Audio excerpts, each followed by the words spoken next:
Okay, welcome everybody. How's it going? Okay, today we embark on session 20, and lots of caveats.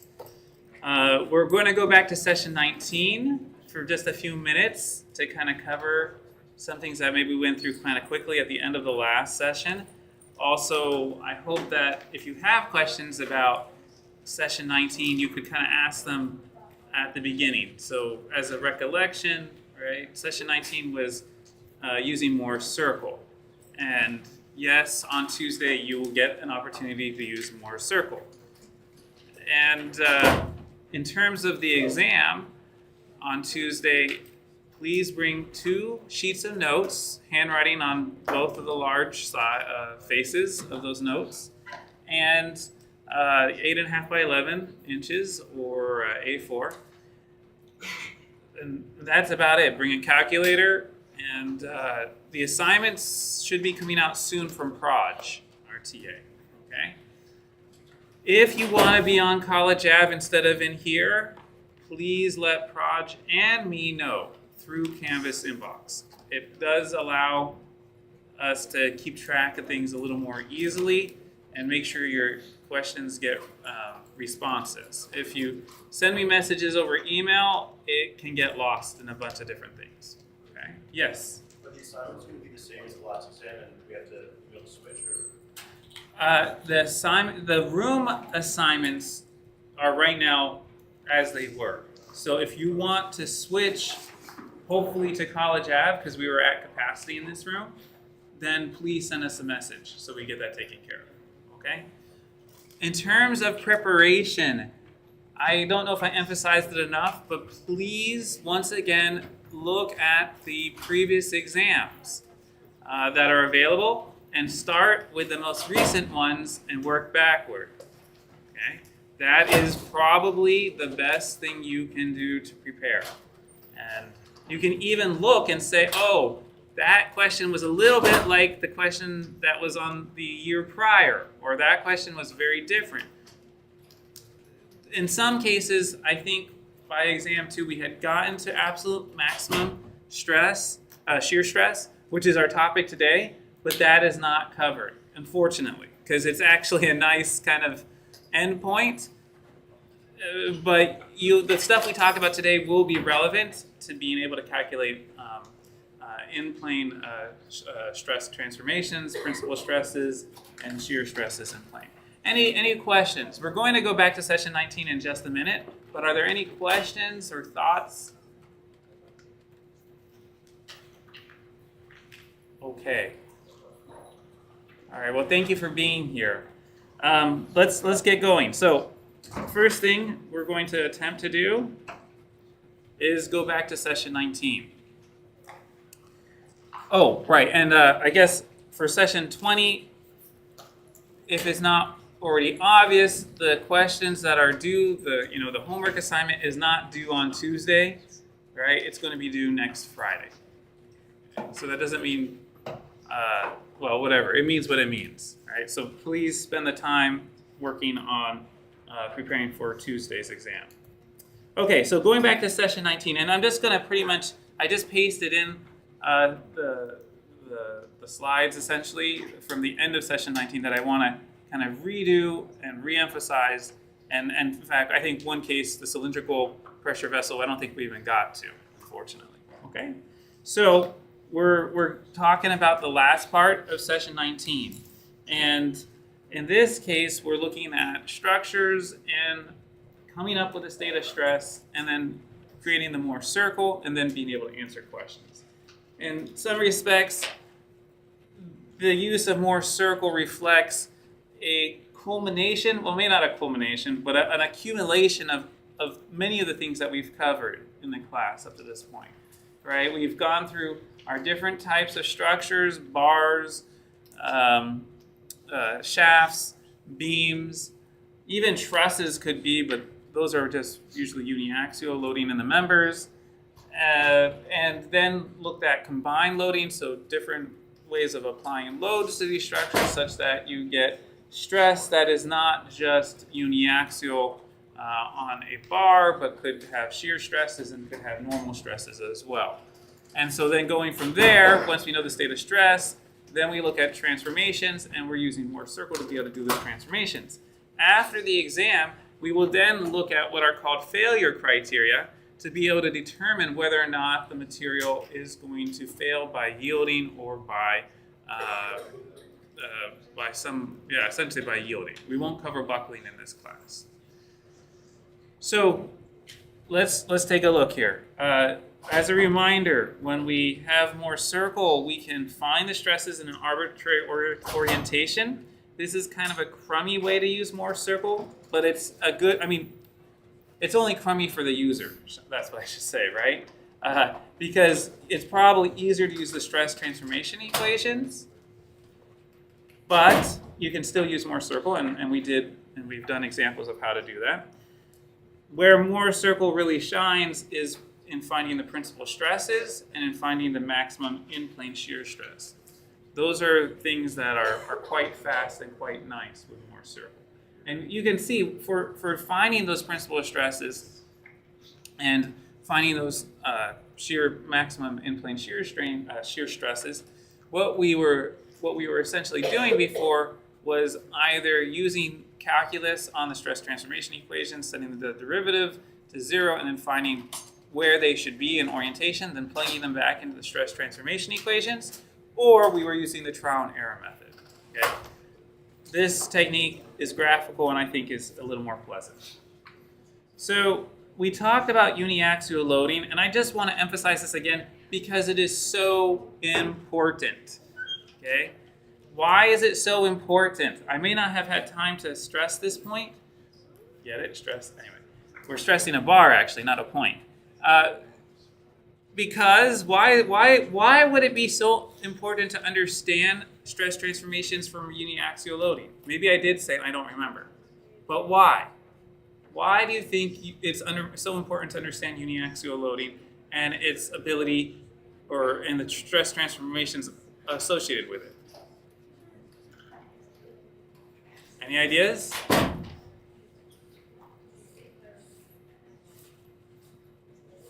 It looks simple. I just am putting a bar under tension with a force in one direction, right? Why would it be so important to understand this intimately?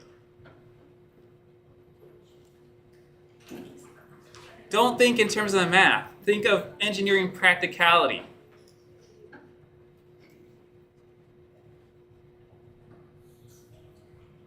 Yes? So it makes sense to us when you teach us the failure criteria. Okay, it makes sense to us when we go over failure criteria. Okay, yes. So let's expand on that a little bit. Failure criteria suggests that we have tools to be able to decide whether or not a material is going to fail. In the lab, how do you decide, or how do you test a material to failure? This is it, right? So uniaxial loading, that's the tensile test, right? We spent a lot of time calculating out elastic moduli, a lot of time figuring out yield strength, right? That's when someone tells you this is the yield strength of the material, or this is the elastic modulus, it is from uniaxial loading, most likely, right? There are also like flexural moduli and different tests that you use depending on different conditions. Sometimes you'll be interested in biaxial stretching, so stretching in two directions, especially for films, polymer films. But the practical reason here is because that's how you test materials. That's what you did in the lab, if you have done the lab already, and if you haven't, you will.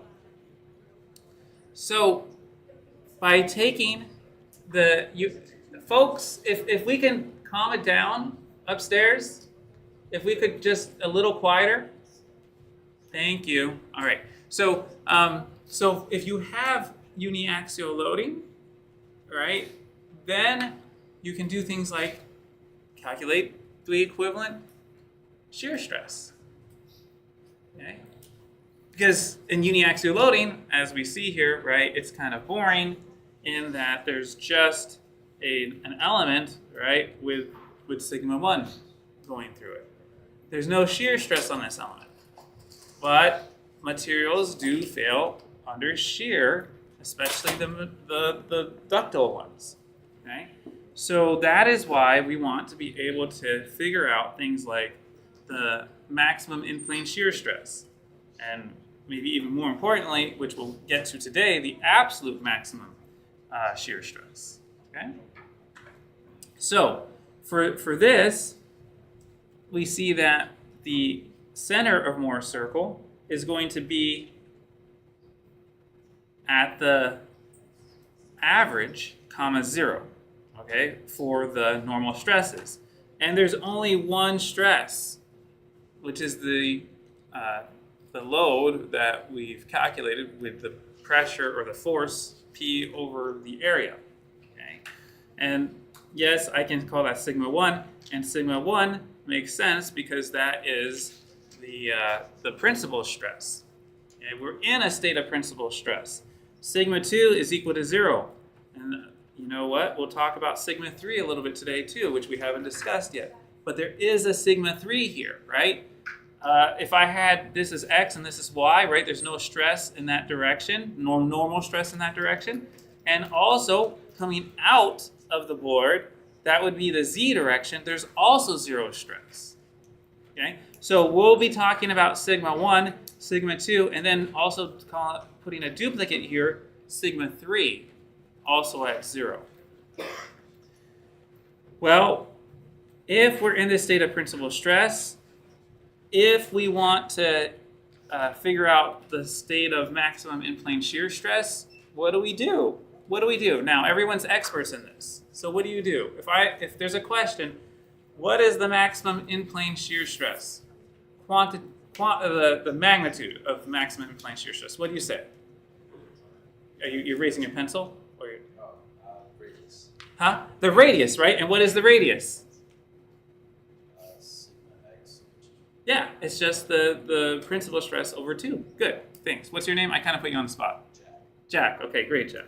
Okay, now, maybe the more complicated and harder question, but maybe not that hard. By what do I rotate to get to that state of maximum in-plane shear stress?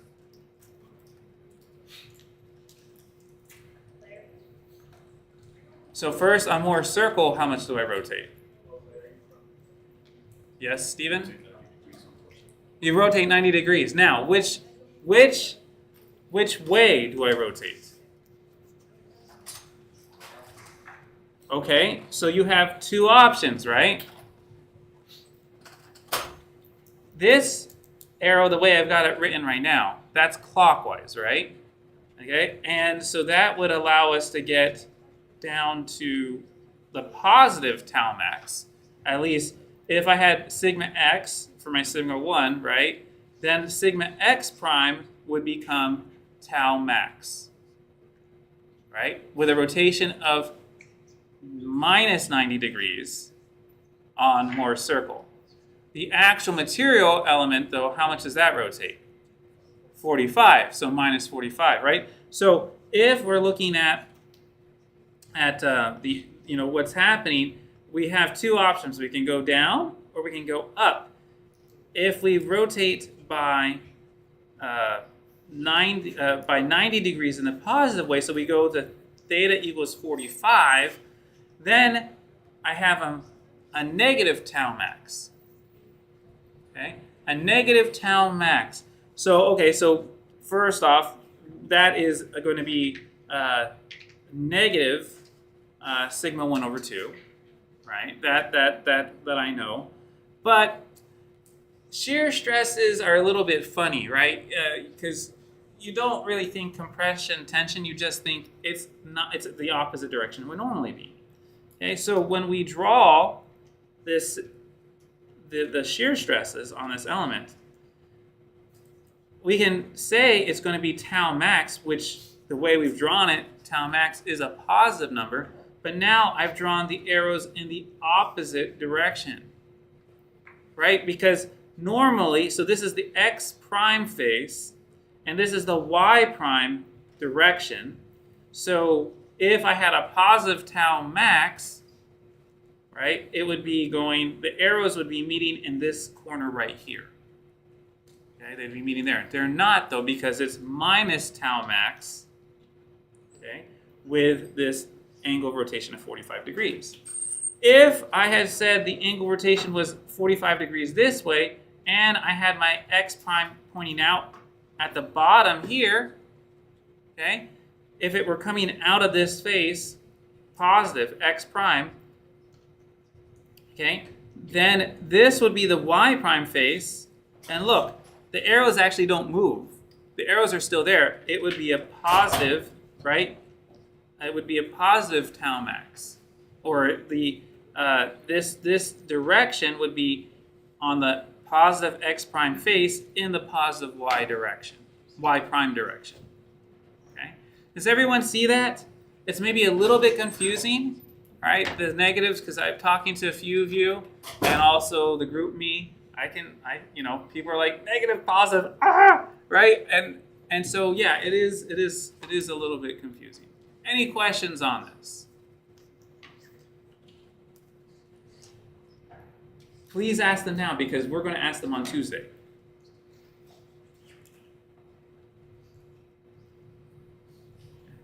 Yes, you have a pencil.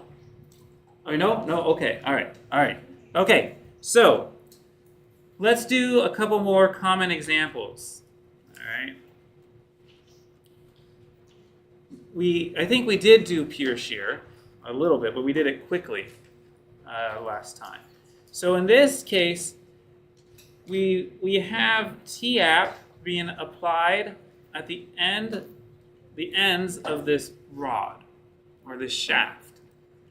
And what we are going to say, right, is that the shear stress, and we've kind of done this a few times now, you can go back and look, but the torque is going to be causing this side of the box that I've drawn on the surface, or it could be internally, to go in the same direction as TAP on that side, and the arrow on this side is going the same direction as TAP on this side.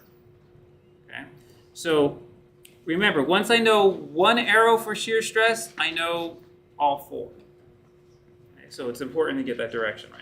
Now, here I've drawn an element that is essentially using the same orientation for x and y that we have here. So x is coming out of this face, and y is coming out of this face.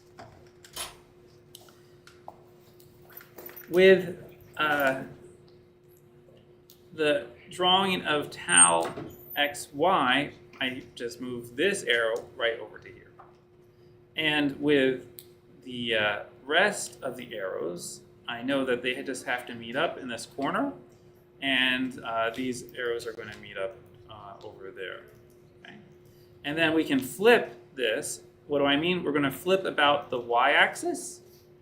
Okay? So then we have an x coming out over here and a y coming out over the top. And then we have the flipped direction of these arrows. So this is going to go vertically up, and this is going to go to the right. So we use TC and J as a mnemonic, and we write TFC over J, and that will give us the tau xy. If we want to plot more circle, we look at the average of the sigma x and the sigma y. But sigma x and sigma y are 0. So that means that we're just left with the average being 0, which means that the Mohr circle is going to be centered at the origin. Centered at the origin, I can draw it like this, and I know that my state of maximum in-plane shear stress is depicted with zeros for sigma and the maximum values as shown in pure shear. So down here, I can write that that's going to be 0, tau xy, okay, which would be the TFC over J. And we can also write that on top we have 0 comma minus tau xy. Okay, remember tau going down is positive with the convention that we're using. And that would be the sigma y. And maybe I could have emphasized that a little bit more, but once you have sigma x, you can just draw a line all the way through Mohr's circle 180 degrees and you're going to get the sigma y. In this case, it happens to be vertical, or vice versa. Once you have sigma y, you can draw a line 180 degrees to get sigma x. So this tau max, this is max shear, that's just what this is what we calculated, right? So what could we be interested in calculating at this point?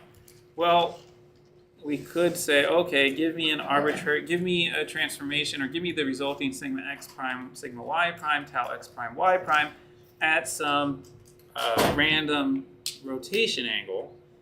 But usually, if you're given pure shear, the question is going to be something like, tell me how do I get to the state of principal stresses, right? The state of principal stresses where the shear is going to go to 0, and we're going to get a sigma 1 over here and a sigma 2 over here.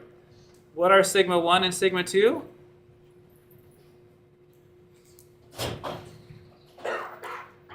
Yes? The shear stress? This is the shear stress, right? It's the same. It's just the radius of Mohr's circle, which is going to be equal to the shear stress. Thank you.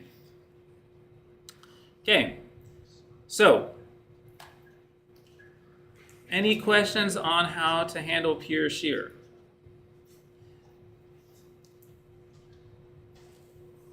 You may also, so there are tests that people do where they put bars under shear, okay? And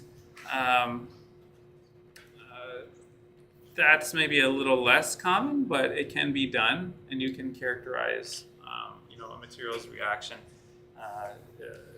as we see here. Okay.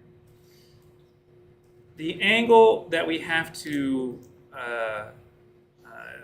rotate the element in order to get to this state of principal stresses is going to be 90 degrees on Mohr's circle, and it is counterclockwise, at least if I'm using this as my value, which it is positive the way it's drawn here. So we are looking at going from this state to this state.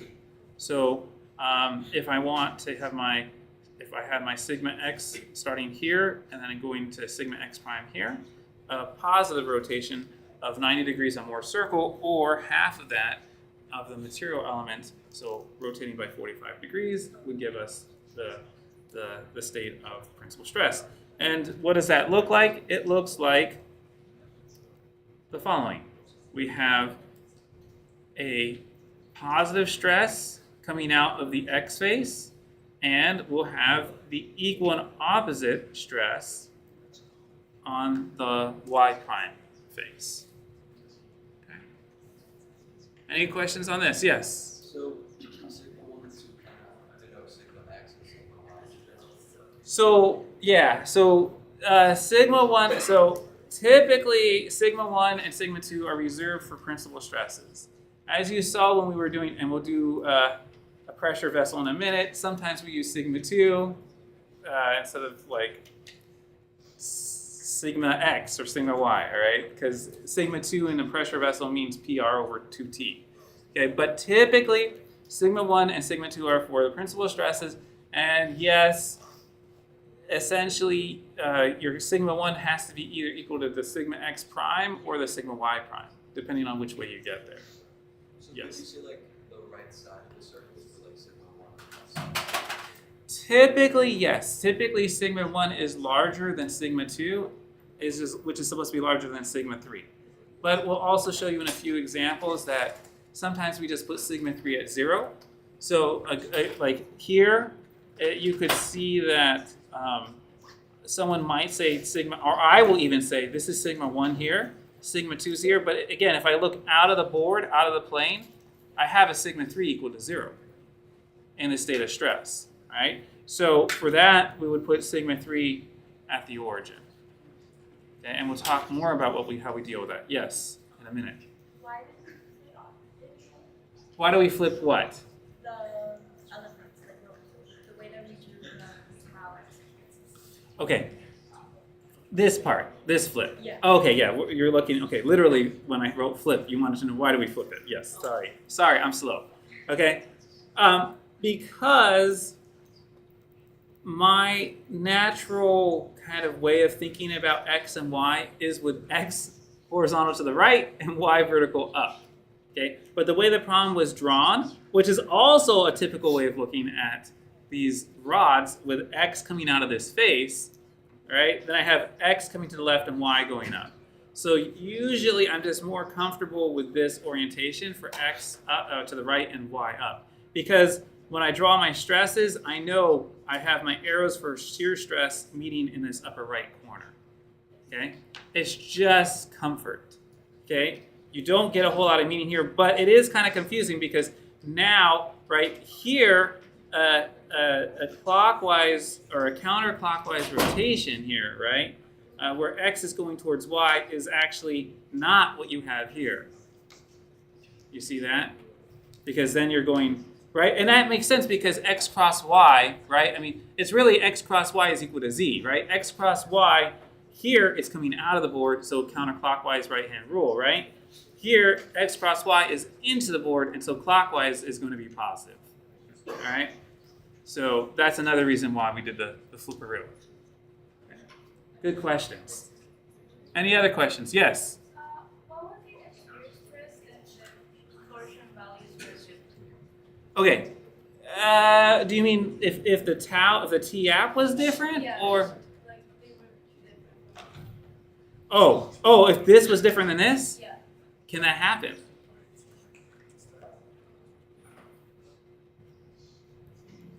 Think all you need is equilibrium. Dun da da da da. Right? It has to be an equilibrium for this class. All right? So we can't do that. All right? It could be accelerating. That would be exciting, but not really because that's a problem too. Okay? Because then we got this thing starting to like twist more and more and more. It's got to be an equilibrium. Okay. Okay. Good questions. Any others? Great. Let's move on. So, I don't think we covered this, but we'll cover it now. The cylindrical pressure vessel, or the thin-walled cylindrical pressure vessel. Okay. Which is hoop? Which is longitudinal here? Which stress, if you had to name it, would be the hoop? There it is. Yeah? Sigma y, right? And the longitudinal is going to be sigma x in this case. All right? Sometimes you'll see them flipped. So if we draw the stresses on an element, and this time we did x out of this side and y out of that side, so that kind of makes it easier, no flipping around, no flipping required. We can see that, okay, sigma x is going to be in the x direction, and which one is larger? The hoop stress, right? So if I'm doing this, I would try to make that vector twice as large in the vertical direction. Okay. So sigma x is equal to PR over quantity 2t, sigma y is equal to PR over t, right? And for drawing more circle, we need to know the average of those two. So what is the average? It's 3/4 PR over t. In this case, what is the shear stress? Well, there's tau xy equal to 0. Okay? So we can write that out. And so we've done kind of the first step in the problem. The first step is figure out what the we've gone beyond the first step. The first step is figure out what the state of stress is, and if possible, use numbers.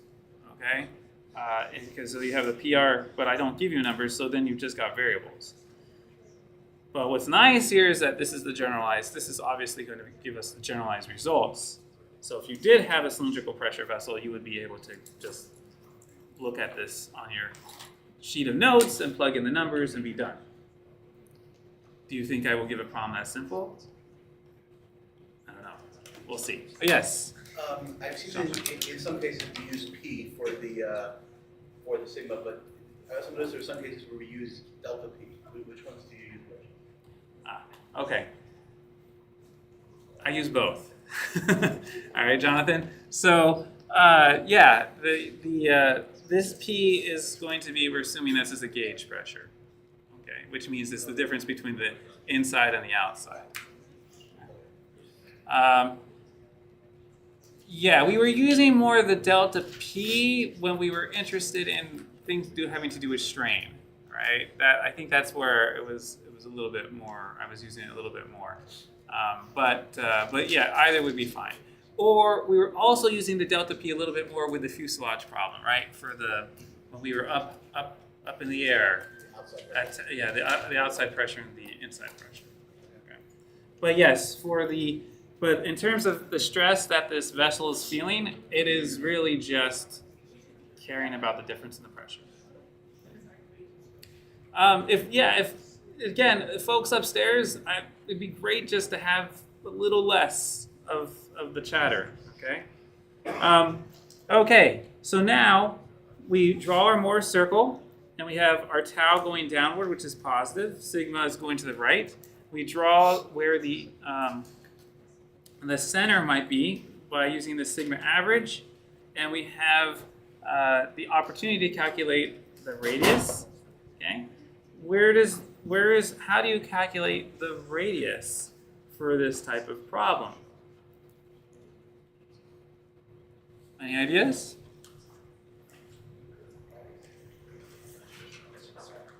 I mean, it has a radius, right? How did that happen? How did we calculate that radius? Yes. Yeah. Yeah. Okay, yeah. So you're going to use you're talking about the whole formula. I want a simpler calculation. How would you do it? I know what do I know when I have sigma x and sigma y like this? Where am I on Mohr's circle? I didn't draw that yet, but where am I on Mohr's circle? Yeah, I'm on the x-axis, exactly, right? Which means that this is a state of principal stress, right? Which means that the radius, do I really need to do any squaring to figure out what this length is right here? No, it's just the sigma x minus or actually, it's actually the sigma y, because that's a larger one. Okay, so it's actually the sigma y over here minus the sigma average. Or it's the sigma average minus the sigma x, which is less here. Everyone see that? Okay, so that's how, any way you slice it, if I have sigma average minus sigma x, I get 1/4, right? PR over T. Or if I take the sigma y, which is larger, right? I have sigma y minus this sigma average, I get 1/4 PR over T. Okay.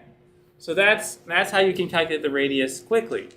So when someone hands you a situation where they give you either the principal stresses or the state of maximum in-plane shear stress, you're like, boom, I like this because I can calculate the radius quickly, right? Because the radius, if it were in a state of a state of maximum in-plane shear stress, right, then I'd be up here and here. And once again, I don't have to do any square root of anything. I don't have to use Pythagorean's theorem.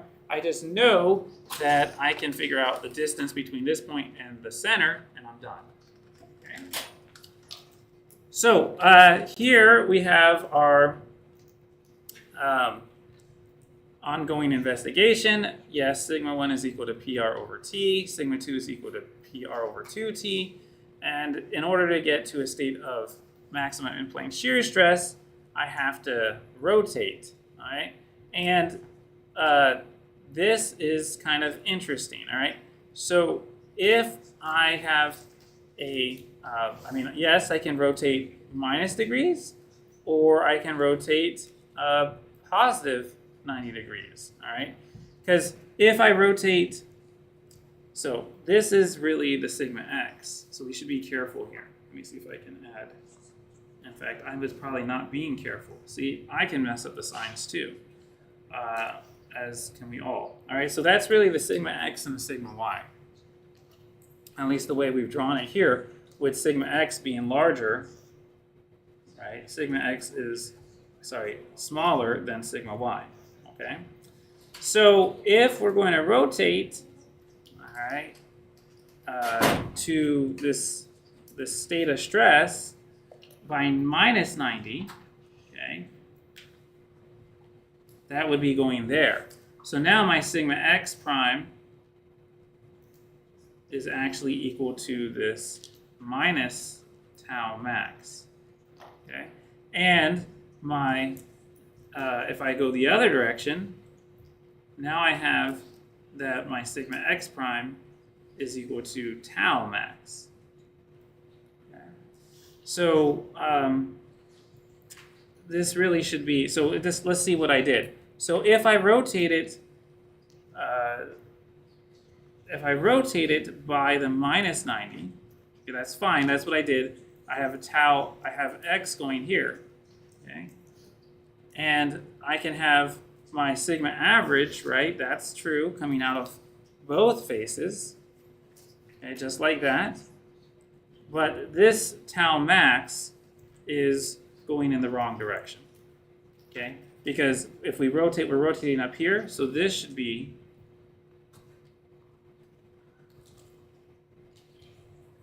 coming down here, and then this should be going here, this should be going here, and this should be going here. Let me just redraw this, because that's very confusing. That's even maybe worse. Okay.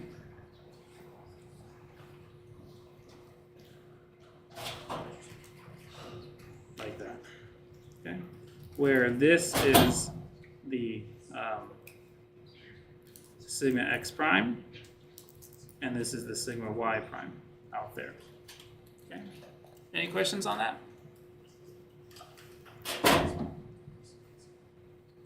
Okay.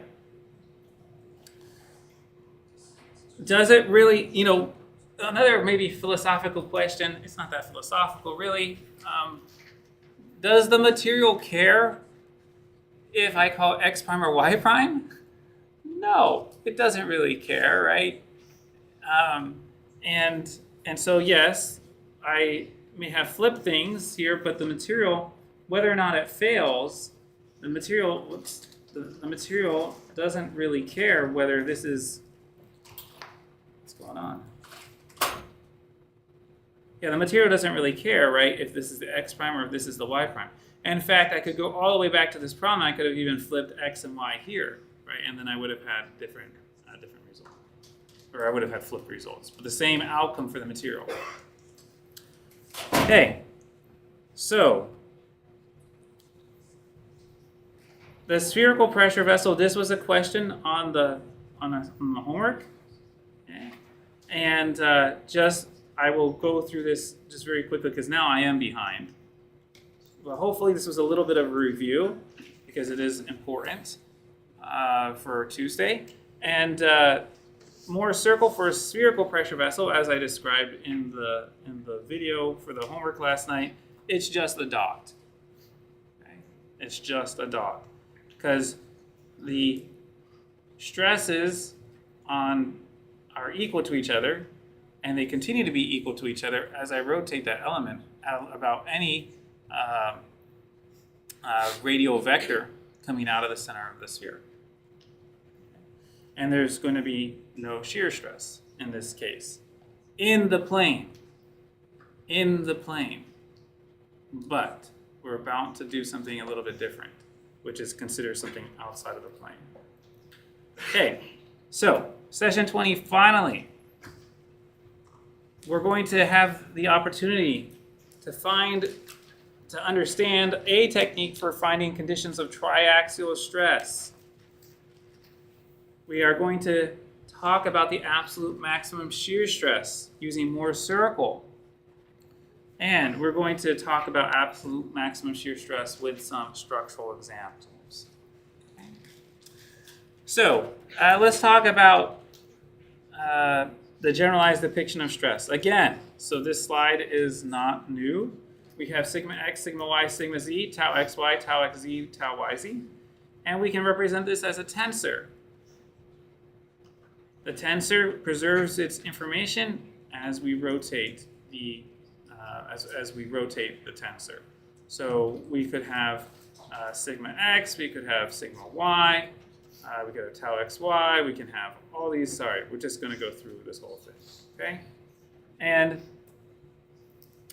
we're not showing all the stresses, and this is the tensor, and that's using the sigma 1, sigma 1, 2 notation, and those sigma 1s and whatnot, those are not indicating principal stresses, but they are dictating directions. So when we did the finite element analysis, yes, we were using kind of a different way of thinking about 1s and 2s. But there are 2 subscripts here, so that should be indicative that it's meaning like sigma x, sigma xy, which comes out to be tau xy here, for example. So what in the world is triaxial stress? Well, triaxial stresses, okay, are a reoriented sliced element in a 3D element that will have some state of stresses on it. Okay, that's which only have normal stresses. Okay. So what does this mean? Well, it's essentially just principal stresses in 3D. That's all triaxial stress means, right? Principal stresses in 2D were when we had zero shear stress. Triaxial stress is just a fancy way of saying now there are no shear stresses on any of the faces. And what's kind of fun is that the orientation can be very complicated to figure out.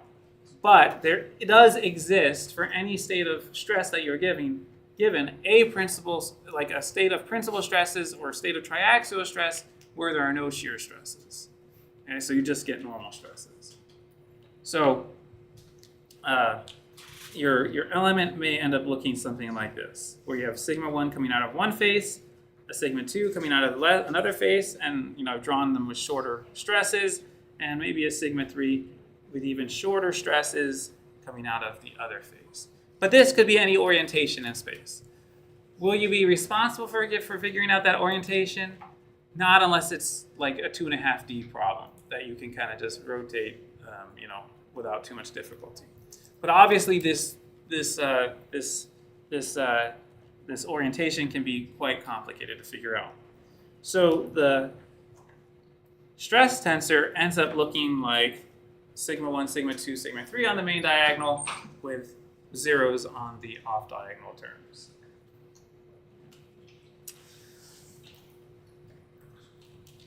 It's kind of a fun, it's just a fun concept.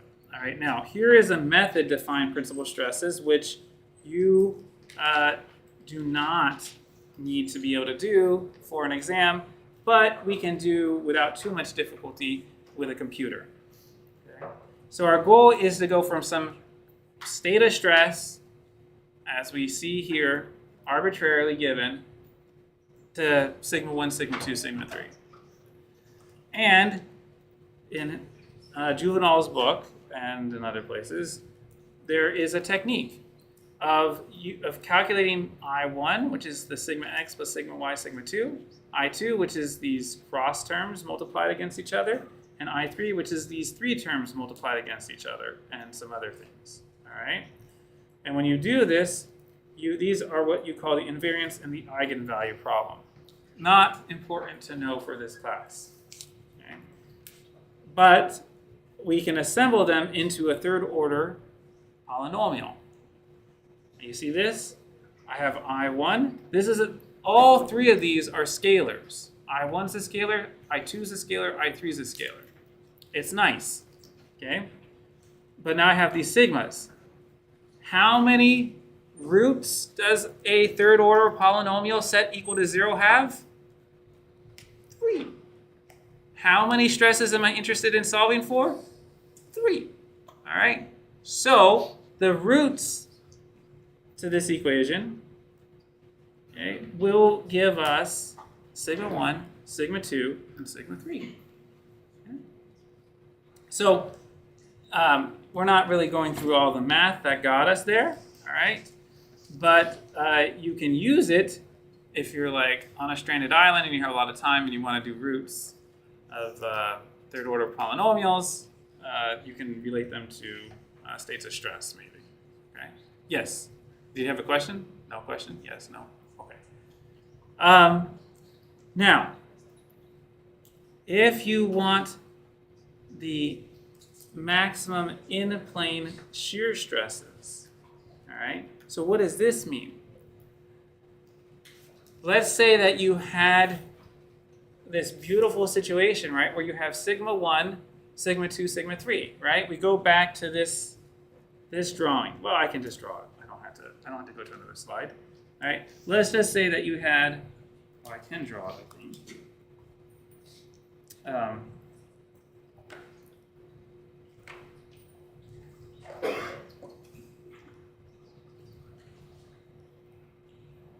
Okay. And you know, well, let's see that this is like, you know, your sigma 1 is really big, your sigma 2 is coming out of the top. No, let's see, I want to do, sure, I'll do this one.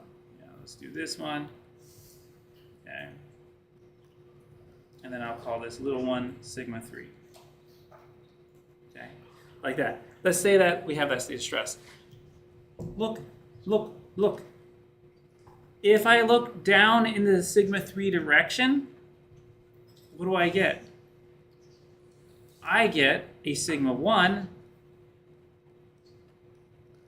and I get a sigma 2 projection. And in this case, sigma 3 is coming out of the face. Okay. So this is essentially describing the 1-2 plane. Okay, like it's a 1-2 plane, right? Because I got a 1 direction and a 2 direction, essentially. If I know that I have principal stresses in that direction, more circle coming at you, fast and furious, right? This is what more circle looks like. Just like that. In that projected plane, in the 1-2 plane. So, what these values over here, what they're telling you is if you want to calculate the maximum in-plane shear stresses, you can using these equations, or you could look at these more circles, right? So tau to 1, that would be the 1-2 plane, right? And what do we see? We see, okay, the maximum shear stress is going to be just the radius of this Mohr circle. And how do you calculate that radius? Well, it's sigma 1 minus sigma 2 divided by 2, right? It's this right here. There's an absolute value sign there so that we make sure that it's positive. But that is what these 3 equations are showing us. Any questions on this? Yes, Jonathan. When we're calculating this, do we always pick the larger sigma to be first? Superlatives are tough for me, but generally that's the way it goes. Okay? All right? Okay. Okay, so, you know, we could have taken another plane and done the same thing. This idea, though, is powerful in that we begin to see at our early stage of this class, which is now at 1 p.m., so we only have half an hour more, that we could, in fact, have another Mohr circle here. That would be the sigma 2. Well, that's maybe that's not the bestest drawing. Let me see if I can erase it. Oh no. Oh, that's because this has an eraser. I've been getting confused with the different pens. Okay, so let's say this is like sigma 2, sigma 3 in there. Okay. Okay, because we're saying that there is some sigma 3, right? Do you see that? Do you also see, if I want the 1, 3 plane, there's another Mohr circle that goes around this. Do you see that? So, which of these Mohr circles has the highest in-plane shear stress? Which plane? Yes, Stephen. The XZ, the 1, 3 plane is going to have the highest shear stress. Was I lying all this time when I said we were only caring about the maximum in-plane shear stress? No, because we said it's in plane, in plane, in plane. But there exists out there an absolute maximum shear stress, which is not necessarily the maximum in-plane shear stress, because it depends on the plane you're looking at. Right? I see some people nodding. So this is cool, right? This is like you see the light. You see the light.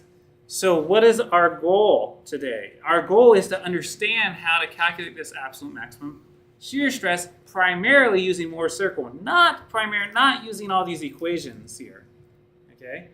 But if you were to use all these equations, if you were to use these, and you were able to calculate sigma 1, sigma 2, sigma 3, you could go ahead and use Mohr circle and figure out the absolute maximum shear stress. Now, let's keep going. All right, so there's an example. Find the principal stresses for triaxial stress. So we can do this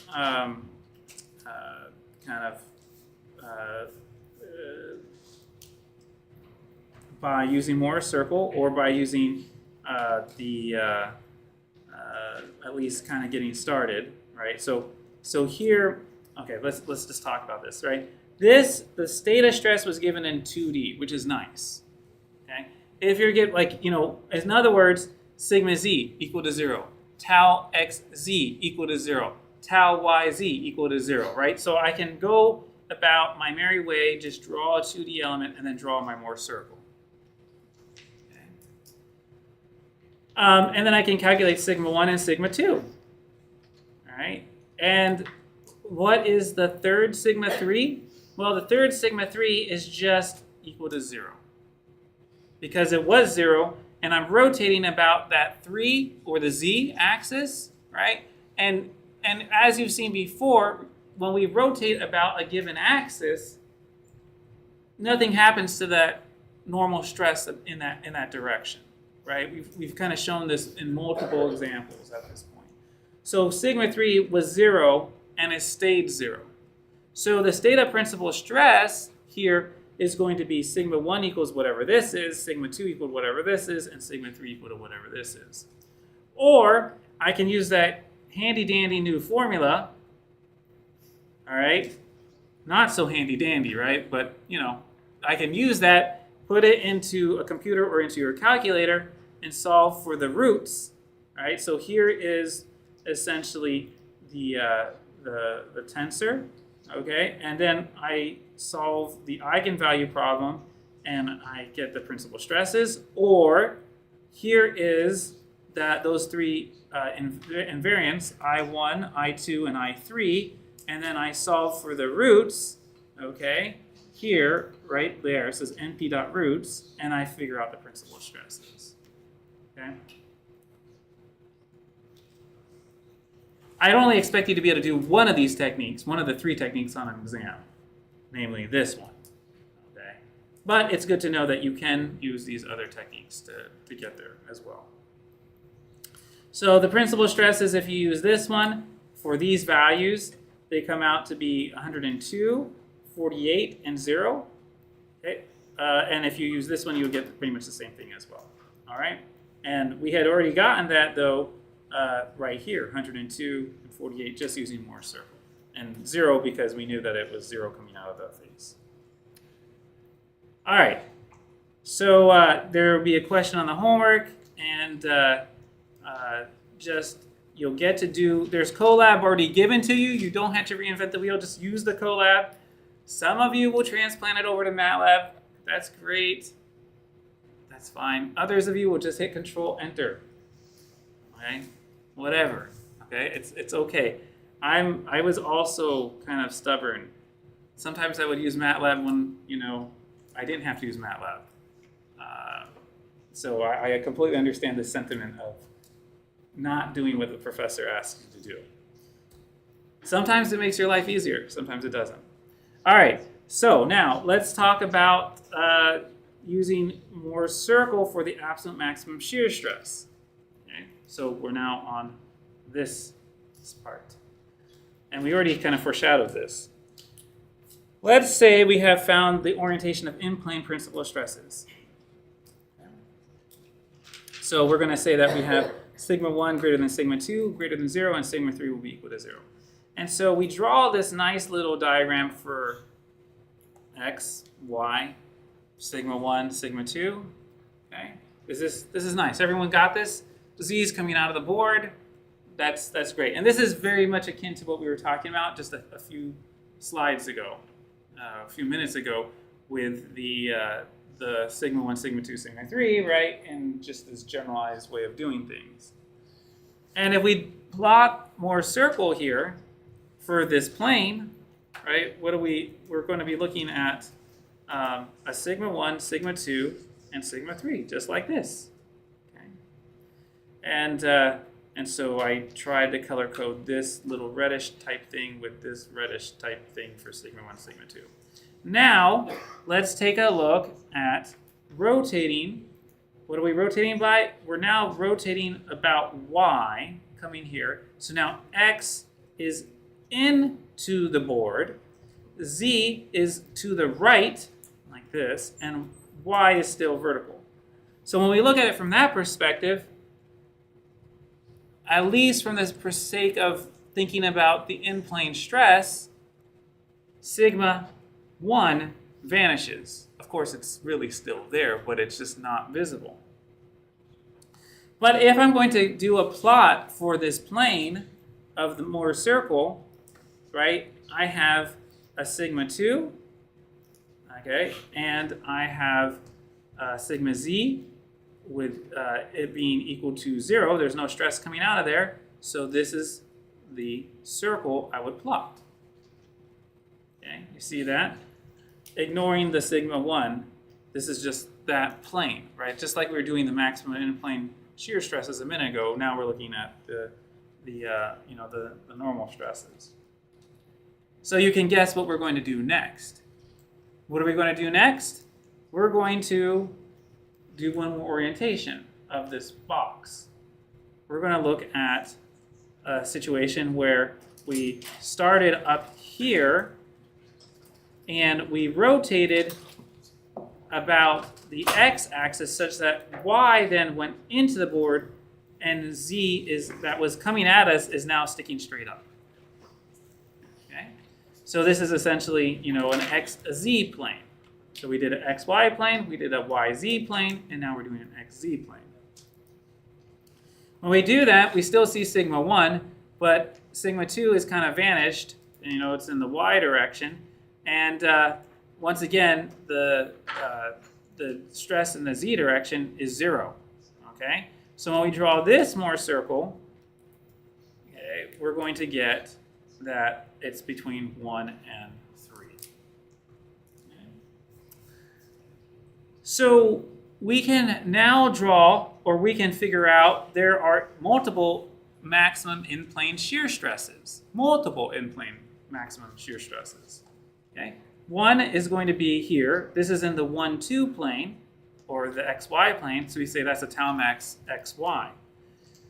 We have a tau max in the 2-3, or the yz plane, and we have a maximum shear stress in the 1-3 plane, or in the xz plane, which we call the absolute maximum shear stress. Okay. Any questions on this? Okay, so from a practical perspective, why do you think we care? From a practical engineering perspective?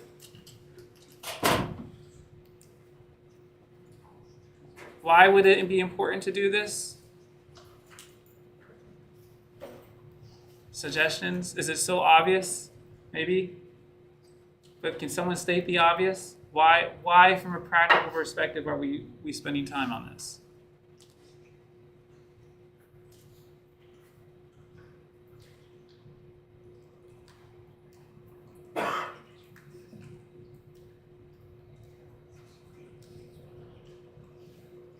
I already singled you out once. You want to, Jack? Do you want to say? Do you have an idea of why this is important from a practical engineering perspective?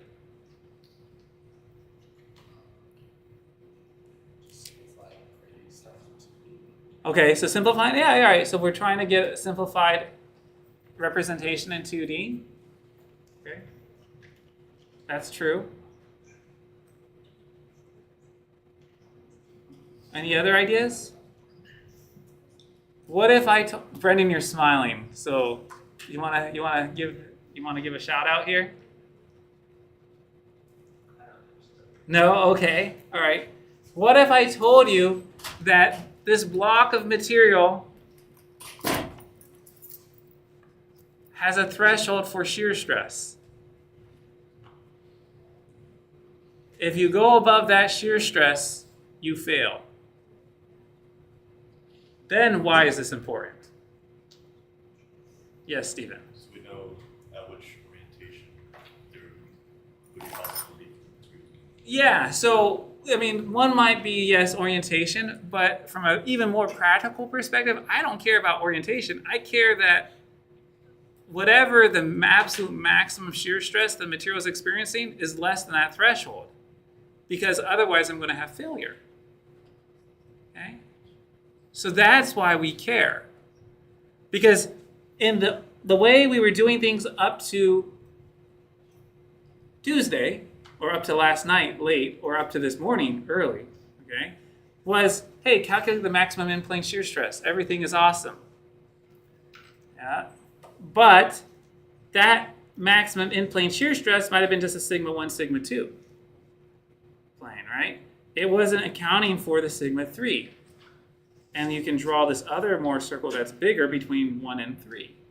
And that's going to have a larger absolute maximum, or a larger shear stress, in-plane shear stress, which is going to cause failure if that value is above the threshold, whereas this value was below the threshold. Okay? That's why this is important. And it turns out steel, aluminum, the ductile materials that we love, they fail because of this. Okay? Distortion and shear stress. And we'll talk about those in the failure criteria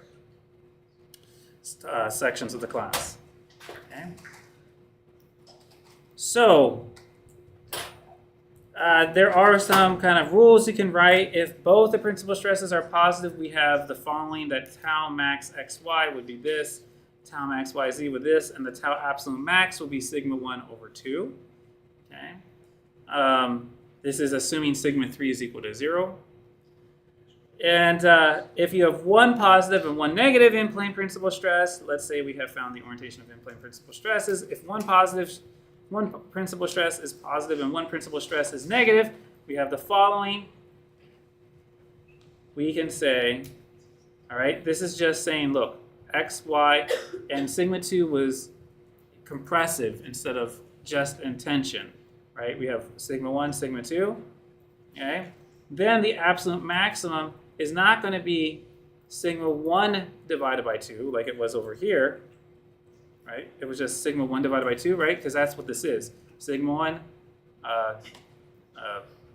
plus 0 divided by 2, right? That was the tau absolute max. That was sigma 1 over 2. Now, the biggest circle possible, as assuming sigma 3 again is equal to 0, and this is where I said sometimes sigma 3 is not the smallest, sometimes sigma 2 is smaller, right? The radius of this is going to be sigma 1 minus sigma 2 quantity divided by 2. So if you want to break something because of shear, and you've only got whatever, some type of capability of applying some maximum tensile force, and you can apply the equal amount of compressive force, that's a good way to get a lot of shear on your system,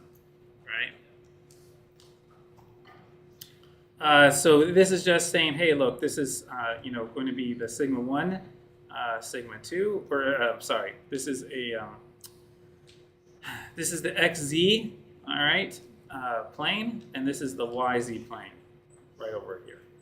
Okay. So when you do these more circles, once again, you're going to, how do you say, get a little bit away from the physics of what are happening, and you're going to be like, oh, I need to draw 3 circles. That's pretty much it. I have to draw 3 circles to find the absolute maximum shear stress, and those 3 circles are going to be using my sigma 1, my sigma 2, and my sigma 3. Okay. And then I got to figure out which one of these is the largest. Any questions on that? Okay. All right. So again, we can find the absolute maximum shear stress with a given state of stress. Sigma x equal to sigma y, or sigma x equals 100 megapascals, sigma y equals 50 megapascals, and the other stresses are 0. What is the absolute maximum shear stress? Well, we've already kind of done this one. We have a sigma x positive, sigma y positive, and it's a state of principal stress. The more circle, we draw it out just like this.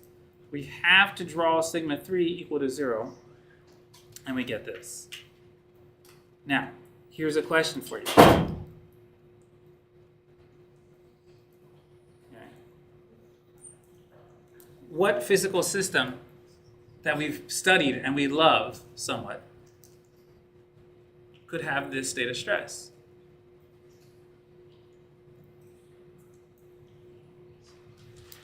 We have 4 choices, 5 choices maybe. Bar, rod, beam, pressure vessel, truss.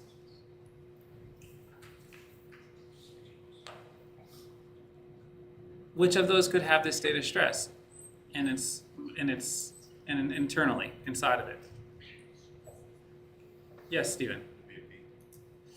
Okay, so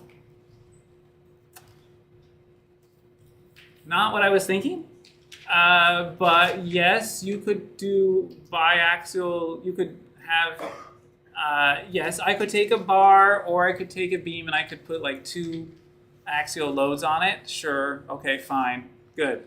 Check. What else? Yes. A cylindrical pressure vessel. Yay, right? Because what? The hoop stress is twice the longitudinal stress. And this problem has a stress that is twice, a principal stress that is twice the other one.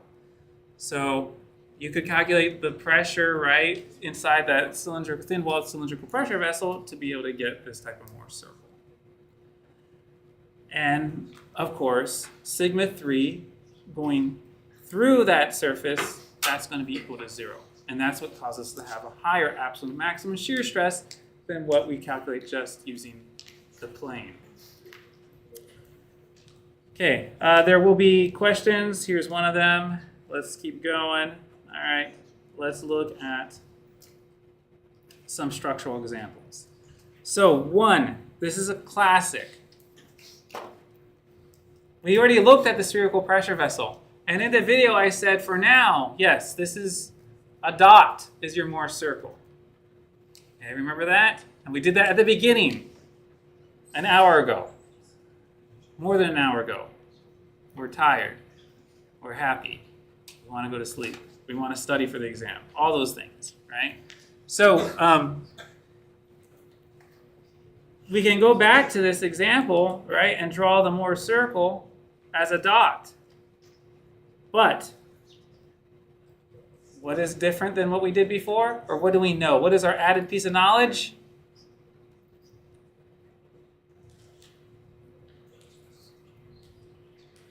Yes? Sigma 3 is equal to 0. So the Mohr circle is more than a dot. Or the set of Mohr circles are more than a dot, right? And so the absolute maximum shear stress is going to be that sigma, we call it a sigma 2, but whatever that sigma is in the spherical pressure vessel divided by 2. Okay. So it's going to be PR over 4T. There will be another question, okay, on in the homework. And then, who loves this problem? This is from session 16, okay? And we have 3 forces acting on this right angle structural system, right? And we can draw our different perspectives describing this plane where we have the point A. And so X is there, X is there. Sorry, they're the same perspectives. Well, it's a different perspective, but 3 of them with one of the slices for each of the applied loads.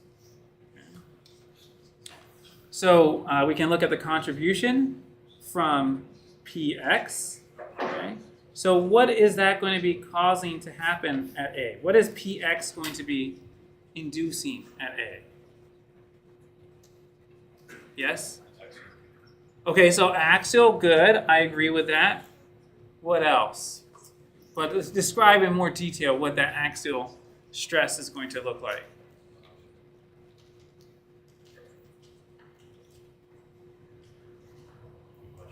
Good question. No, well, it's someone else. So what's the axial stress look like from PX?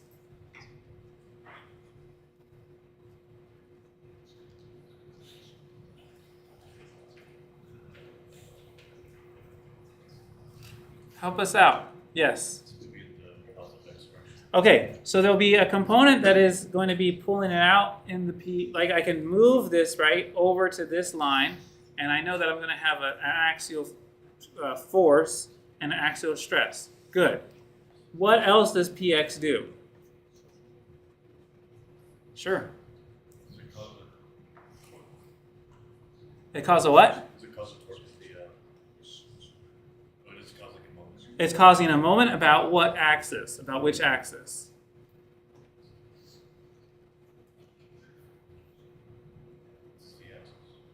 Almost. Let's try some. Let's go to someone else. It's which axis? About the y-axis, right?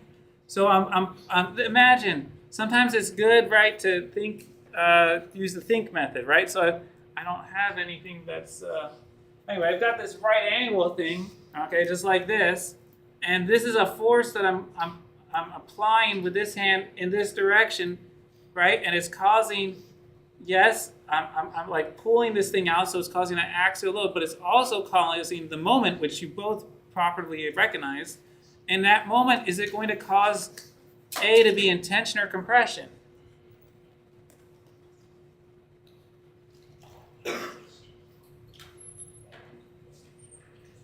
Yes? Try the other one. Yeah, right? Look, it's like I'm applying a moment. I'm applying a moment like this. Now look down on it. That's okay, that's the smiley face, and that's causing that A, if I'm looking down at it, to go into compression. Yes? If the A was at the top of that slice, wouldn't it be neither compression or tension? Yes, it would be neither of those, correct. Because it would be at the neutral axis. Okay? On the neutral axis. But it's not. Yes. Okay, good. All right. I think this kind of thing is a good last review for the exam because what? Because combined loading is fair game for Tuesday, right? Okay, what's the contribution from, let's go to Y. What's the contribution from Y? What is Y causing to happen here? Yes. Torsion. Okay, so torsion. Okay, and which way would you draw the shear stress from that? So first of all, what would be the magnitude of that shear stress from torsion?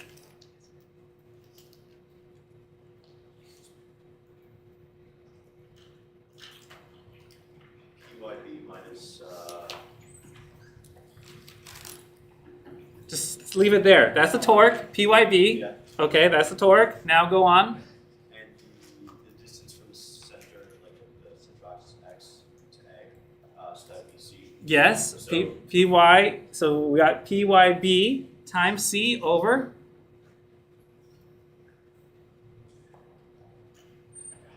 Polar moment of inertia? yes, polar moment of inertia, which is, I have no clue. come on, you know that. Come on, J, the J? What is J? That's the polar moment of polar moment of area, better said, okay? Which is,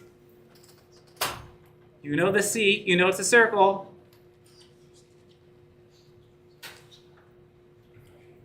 R squared. No, that's area. Come on. It's the pi over 2 times c to the 4th. Right? Okay. Remember, the I is going to be for the second moment of area. Okay. And the polar moment, and that's pi over 4 c to the 4th. And the J is the polar moment of area, which is the pi over 2 c to the 4th. Okay? All right. 126, we're not done. Come on. Oh, there's another contribution from Py, though. What else is Py doing? Yes. Yeah, so Py, if I move Py over to here, it's then causing a moment like this. Okay? And you're like, well, A is just at the neutral axis. Woohoo, cool, right? Okay? But Py is also a internal shear force. Like that, along the whole thing. So there's actually, and this is on the neutral axis, which means that you get maximum shear stress from that. So what is the formula for the maximum shear stress with a shear force Py?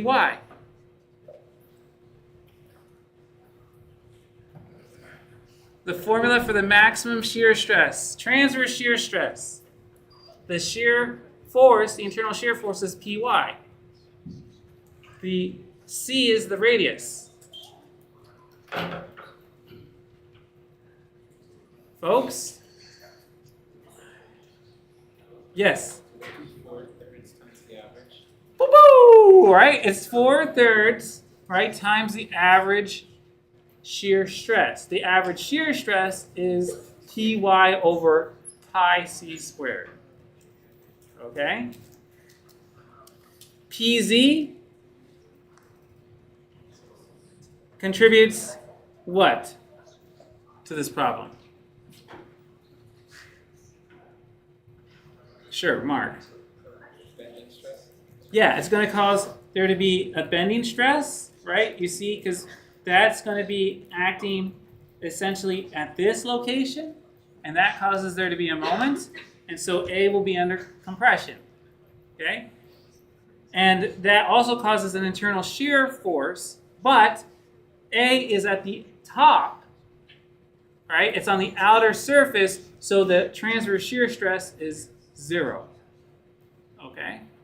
So we've just been talking through this. Let's see how close we were to the actual correct answers. And maybe I forgot something. Okay, so sigma x is the px over a minus that bending stress. Tau t had the pyb c over j. And it also had the transverse shear stress, which is the 4/3 times tau av. Right, which we have there. There's no bending stress because A is on the neutral axis. Sigma x is got this compressive stress from bending, so we got that. And there's no transverse shear stress because it's A prime is equal to 0. It's on the outer edge. Okay. Please be able to do this on Tuesday. Please! For the average's sake, okay? For our happiness' sake, okay? Please. All right. With that, let's go ahead and show the attendance.